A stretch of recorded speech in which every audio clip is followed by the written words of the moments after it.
Don't tell anyone we're dating. I have a reputation to protect, she warned before her work event. Sure, I said. Left the event early, packed my things that night. Started dating her coworker 3 weeks later. We showed up together at the next company event, holding hands.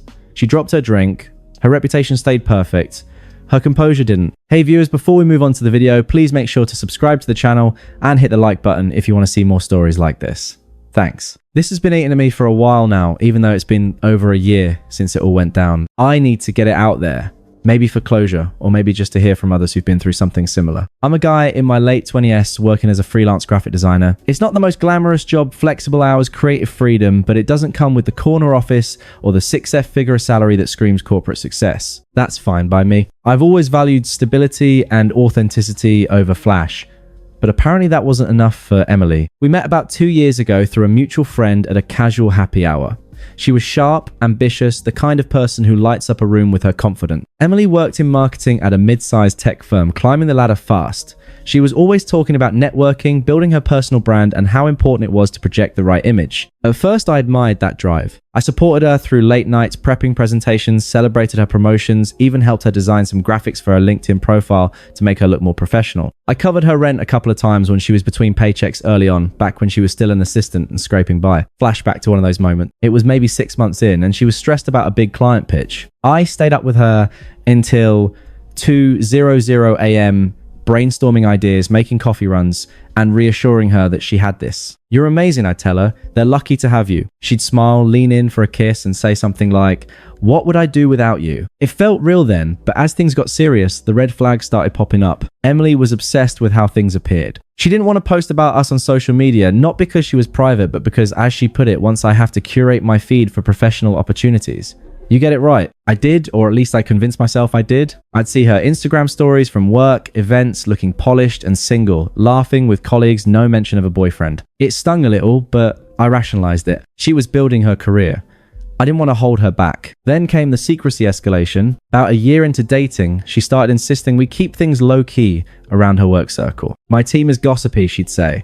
I don't want them thinking I'm distracted by personal stuff. Fair enough, I thought, but it went further. We'd go to neutral spots for dates, avoid places where her co-workers might show up. One time, we ran into someone from her office at a coffee shop, and she introduced me as an old friend from college. I played along, but inside it felt like a gut punch. Was I that embarrassing? I wasn't some slacker. I had my own clients, a solid portfolio, and I treated her like gold. But to her, I guess I didn't fit the power couple vibe she was chasing. The betrayal built slowly, like a drip that turns into a flood. I noticed her phone lighting up with messages from work guys. Nothing explicit, but flirty enough to make me wonder. She'd laugh it off if I asked, saying, it's just networking. You have to play the game in this industry. Play the game? I wasn't playing anything. I was committed. Flashback to another night. We were supposed to have a quiet dinner at my place, but she candled last minute for a team building thing. Later, I saw photos online, her arm around some suit from sales, captioned, great night with the crew.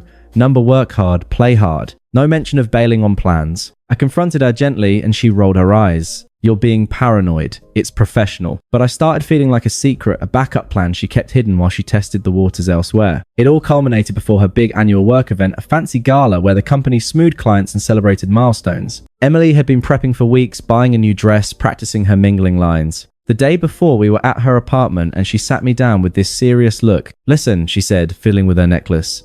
About tomorrow night, I invited you because I want you there, but don't tell anyone we're dating, okay? I have a reputation to protect. I blinked, processing that. What do you mean, reputation? She sighed like I was the one being difficult. Come on, you know how it is.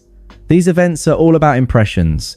If people know I'm with someone outside the industry, someone who's freelance, it might make me look less focused, less available for opportunities. I need to seem independent, ambitious. You get it right. It's not about you. It's about the optics. Optics, like I was a smudge on her perfect lens. I felt my chest tighten, but I kept my voice steady. So what, I'm just supposed to act like a stranger? Not a stranger, she said, reaching for my hand with a smile that didn't reach her eyes.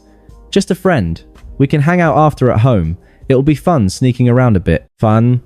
Yeah, right. Her words hung there, dismissive and smug, like she expected me to nod along gratefully. I could see the twisted logic in her head. She got to have me in private, but in public, I was erasable. It hit me then how undeserved this was. I'd been loyal, supportive, never once made her feel small. But here she was, treating me like a liability. Sure, I said, calmly pulling my hand back. No argument, no outburst, just that one word. She beamed. Great. See you tomorrow. That conversation was the tipping point. The betrayal wasn't just the secrecy, it was the casual cruelty of it. The way she prioritized her reputation over my dignity. I went home that night feeling confused, replaying it all. Was I overreacting? Part of me wanted to believe it was just her ambition talking, but the unfairness nodded at me. I'd sacrificed weekends, emotional energy, even turned down a gig out of town because she needed me around. And for what?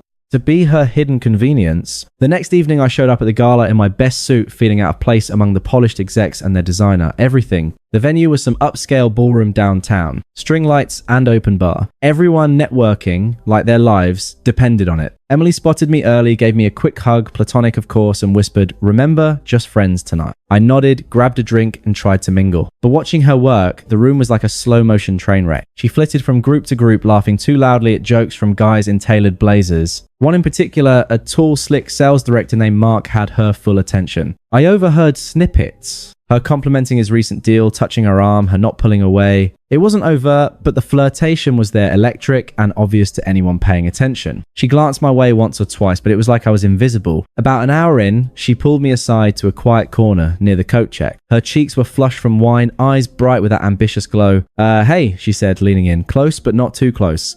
Having fun? It's fine, I replied evenly. She tilted her head, sensing something off. Look, I know this is weird, but it's working. People are talking to me like I'm the next big thing.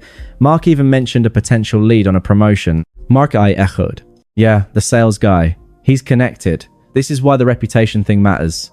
Keeps doors open. She said it so casually, like justifying a business strategy. Then she dropped the bomb. Actually, he's been hinting at grabbing drinks sometime. Nothing serious, just networking. But I can't have anyone thinking I'm tied down, you know? Tied down? Tumer.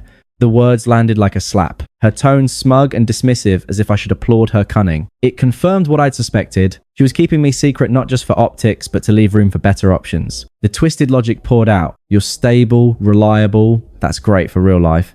But in this world, I need to project availability. It's not cheating, it's strategy.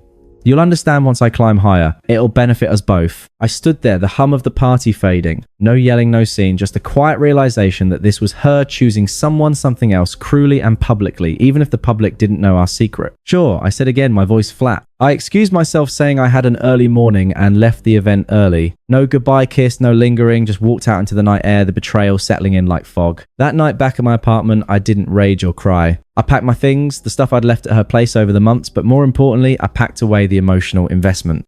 I texted her a simple message. I'm done with the secrecy.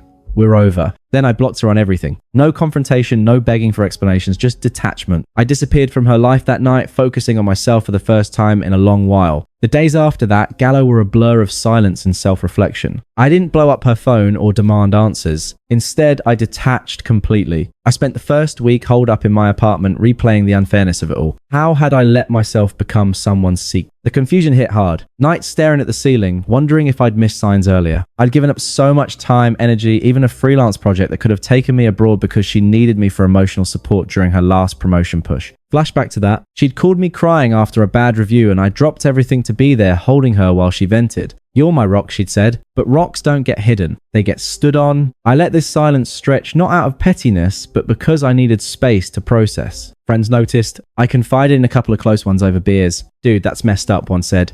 You deserve better. It helped hearing it out loud. I started small changes. Hit the gym, more picked up hiking on weekends, dove deeper into my graphic design work. A new client came through, one that let me flex my creativity without the corporate grind. It was liberating, realizing I didn't need her validation. About 2 weeks in, I ran into Sarah at a local coffee shop. She was one of Emily's co-workers, a junior marketer. I'd met briefly at a previous low-key team happy hour where Emily had still introduced me as a friend. Sarah was different, warm, unpretentious, with a laugh that cut through the noise. We chatted about design. She needed help with a personal project and it turned into coffee, then a casual dinner. No rebound drama. It felt natural. She knew about Emily and me vaguely, but since it was secret, she didn't pry. 3 weeks after the breakup, we made it official. Sarah didn't care about optics. She posted a photo of us hiking together the next day, captioning it "Weekend Adventures with this guy." It was the opposite of everything with Emily. Open, genuine. I didn't seek her out for revenge. It just happened. But as I rebuilt, the dignity came from within. No emotional outbursts, no stalking her socials. I vanished from her world, focusing on a life where I wasn't anyone's backup. Karma didn't take long to catch up though. It unfolded gradually like watching a house of cards teeter. From what I pieced together later through mutual acquaintances and the grapevine, Emily's strategy backfired spectacularly. That sales guy, Mark,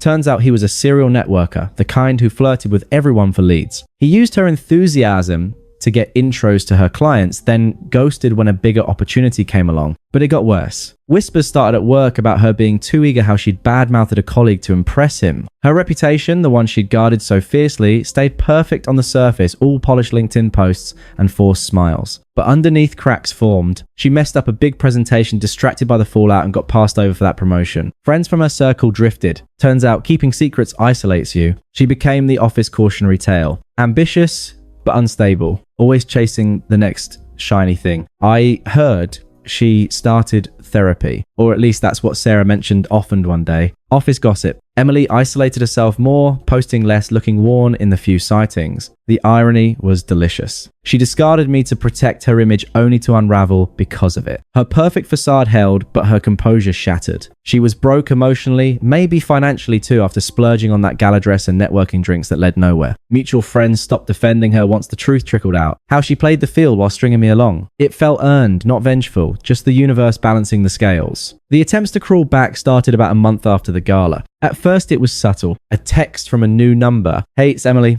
Can we talk? I miss our talks." I didn't respond. Then calls, voicemails piling up. The desperation ramped up quickly. One evening, my phone rang while I was cooking dinner with Sarah. I let it go to voicemail, but curiosity won. I played it on speaker later. "Hi, it's me." Emily's voice cracked a bit. "I know I screwed up. The secrecy was stupid. I was just scared of how it would look at work. But you're the real thing. Mark was nothing, just a mistake. Please call back. We can fix this."